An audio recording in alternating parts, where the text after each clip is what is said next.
Summary of the novel, My Sweet Orange Tree. Author, José Mauro de Vasconcelos. Part 1, Chapter 1, Discovering Many Things. The story begins with Zezé, a 5-year-old boy from a poor family in Brazil. His older brother Totoka takes him for a walk on the street, teaching him how to cross the busy Rio-São Paulo highway. Totoka instructs him to look both ways to avoid vehicles, a crucial lesson in their hazardous world. While walking, Zezé recalls his mother, a hard-working woman who washes clothes to support the family. His mother often sings sad songs, stirring indescribable emotions in Zezé's heart.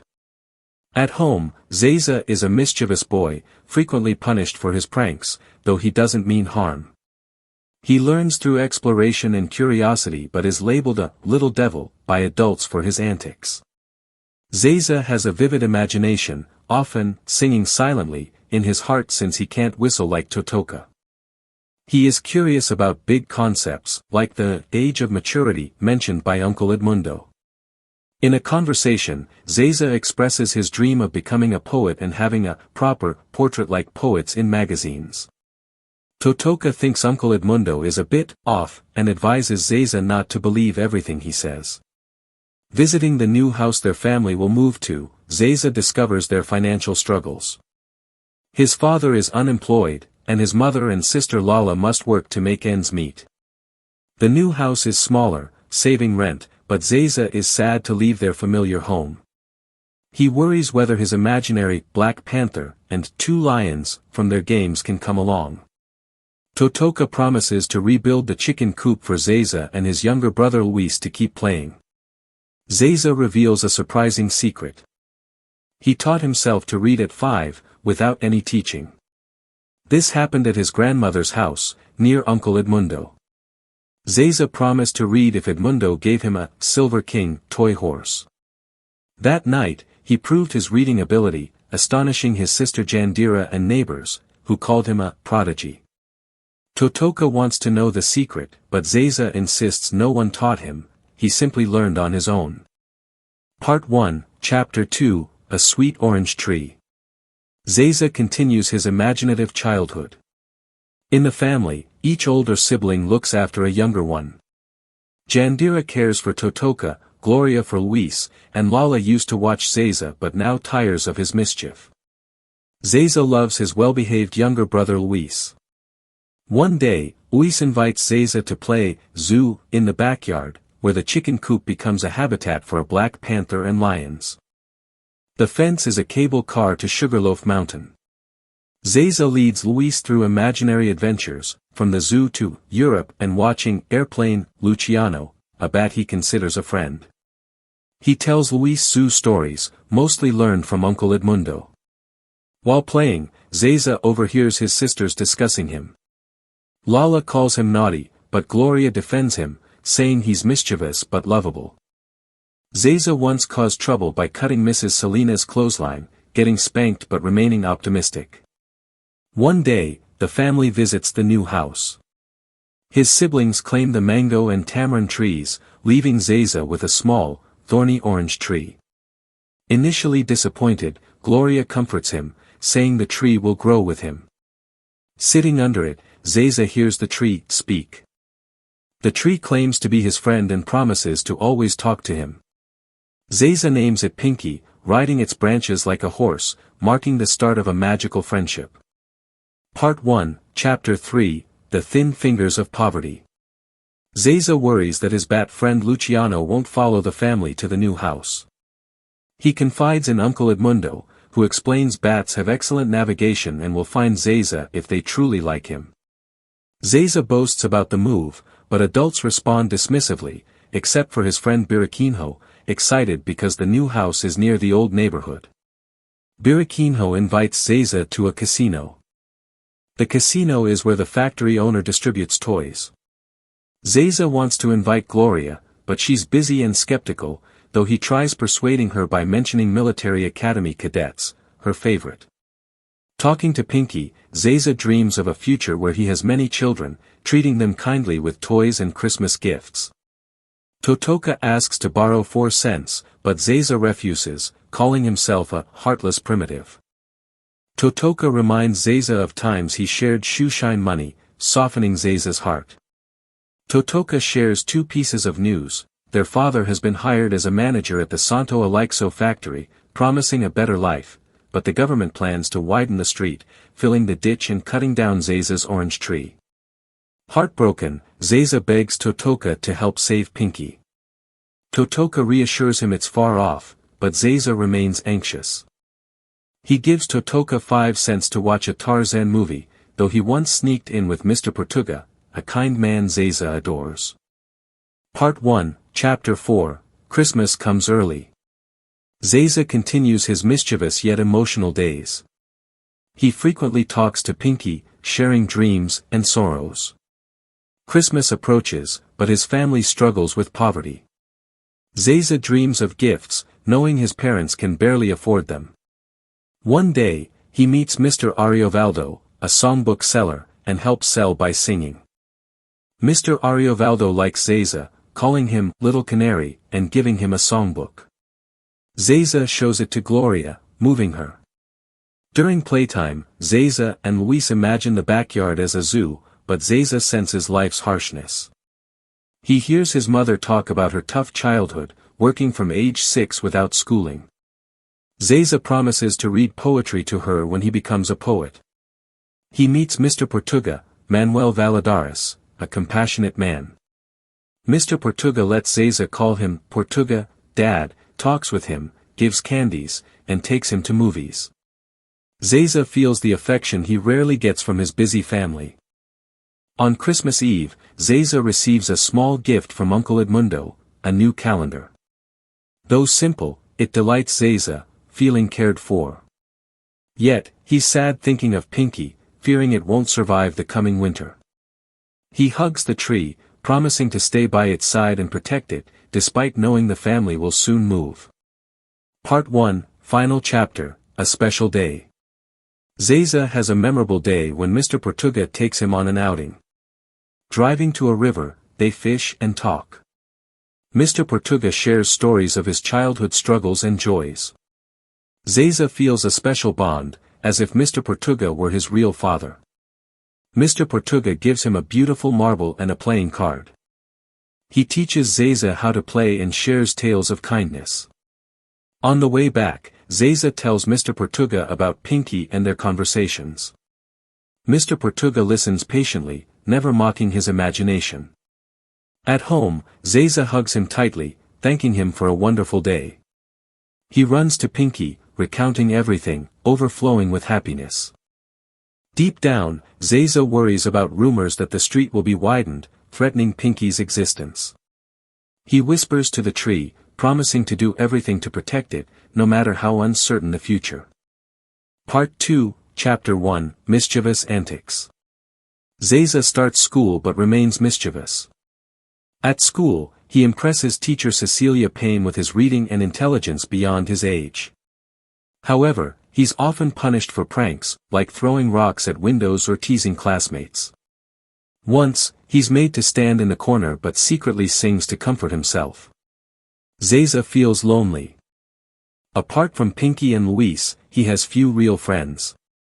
At home, Jandira and Lala scold him for mischief. Once, he accidentally spills boiling water, causing family panic. Gloria defends him, but Jandira angrily hits him. Zezé runs to hug Pinky, sharing his sadness and feeling misunderstood. The tree comforts him, advising him to try being better. Zezé promises to change. His mischievous nature makes it hard to control. Zezé spends time playing with Luis, leading him on backyard adventures. He tells Luis about animals in the lottery game, though he doesn't recall their order accurately. Luis admires him, making Zezé feel more responsible. Yet, he worries about Pinky when Totoka mentions the street widening plan again. Zezé begs Pinky not to leave him. Part 2, Chapter 2, New Friends.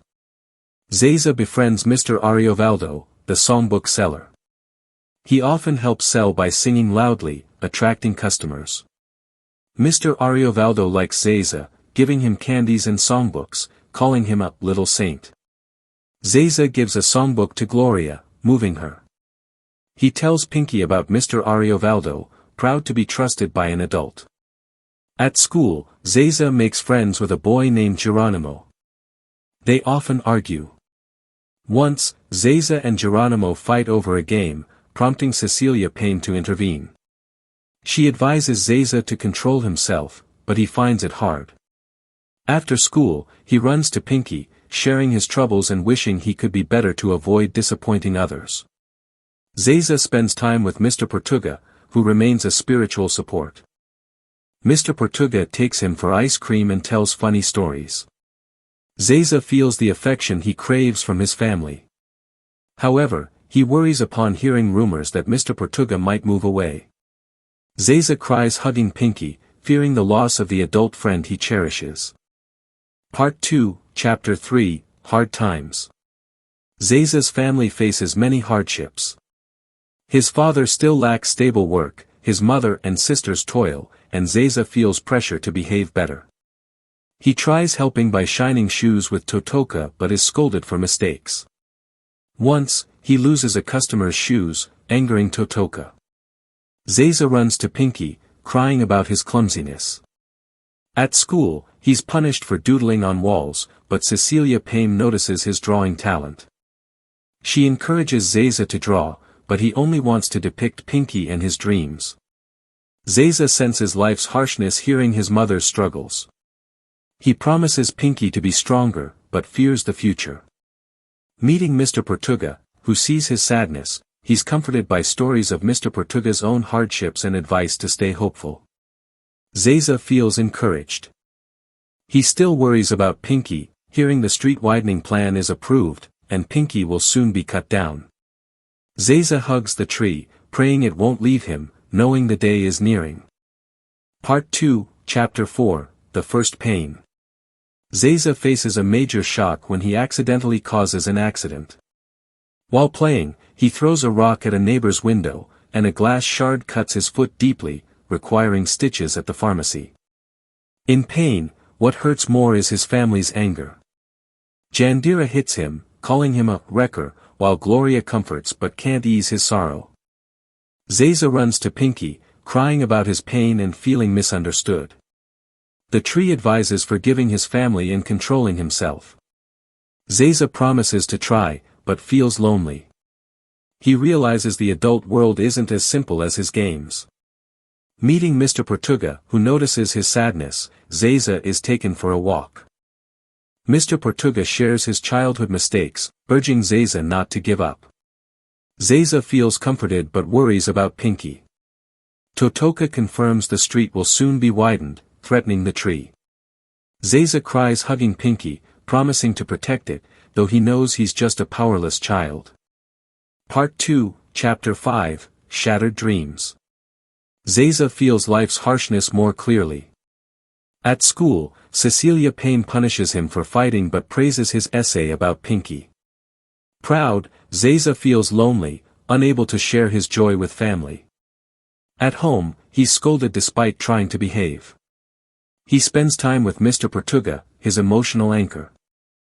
Mr. Portuga teaches him marbles, shares adventure stories, and encourages big dreams. Zezé tells him about Pinky, and Mr. Portuga listens patiently, making him feel understood. However, Zezé worries hearing rumors that Mr. Portuga might be in danger working in a risky area. Totoka confirms the street widening will happen soon, ensuring Pinky's removal. Shocked, Zezé runs to Pinky, crying.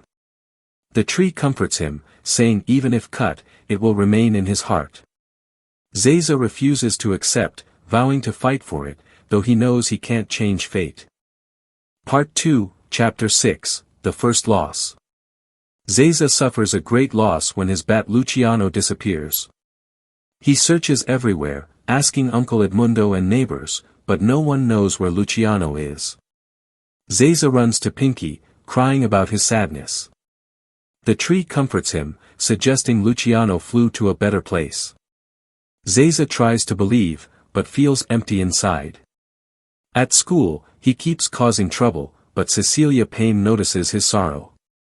She talks to Zezé, encouraging him to write about his feelings. He writes a story about Pinky and Luciano, moving her. She advises cherishing what remains, but Zezé only wants to keep Pinky forever. Meeting Mr. Portuga, who sees his grief, Zezé is taken to a movie, comforted that loss is part of life. Zezé feels soothed. He still worries about Pinky, hearing the street widening plan is approved, and Pinky will soon be cut. Zezé hugs the tree, begging it not to leave, knowing the day is near. Part 2, Chapter 7, The Mangarataba Train. Zezé is proud when Cecilia Payne praises him for writing only a few days until vacation, on the board. He looks forward to the holidays to see Mr. Portuga often. However, a horrifying rumor arrives when Geronimo says the Mangarataba train hit Mr. Portuga's, Manuel Valadares, car, crushing it. Shocked and panicked, Zezé runs from class to the scene. Mr. Ladislao stops him. He claims Mr. Portuga is only injured, but Zezé senses he's gone. Screaming at baby Jesus, he blames him for taking his beloved friend. Exhausted, Zezé returns home, feverish and vomiting. He falls into depression, refusing food, staring at the ceiling. Dr. Faulhaber diagnoses psychological shock, possibly from Mr. Portuga's news and Pinky's impending loss. Gloria stays by Zezé day and night. Part 2, Chapter 8, Many Great Trees. Zezé slowly recovers with Gloria's care. One morning, she brings Pinky's first white flower, signaling the tree's maturity. Luis invites Zezé to play zoo, but he's lost interest in imaginary games. Zezé sadly realizes the Black Panther is just a hen slaughtered, and the Amazon forest is just thorny orange trees. He preserves Luis' innocence, hiding the truth. She comforts and promises to protect him. Many visit, from Cecilia Payne to Mr. Ariovaldo, hoping for his recovery. Zezé only thinks of Mr. Portuga and his pain, feeling utterly alone. His father announces he's been hired as a manager at Santo Aleixo factory, promising a better life. He comforts Zezé, saying they'll have a new house with a river and many trees, but Zezé is indifferent. Crying, he hugs his father, revealing that, my sweet orange tree was cut down a week ago, meaning Pinky and his dreams are gone. His father doesn't understand, but Zezé knows his heart is forever changed. Years later, at 48, Zezé writes his childhood story. He recalls Mr. Portuga, who taught him tenderness. Zezé admits the stories and pains of childhood came too soon, leaving lasting marks. He bids farewell to Mr. Portuga, the spiritual father who guided him through tough days.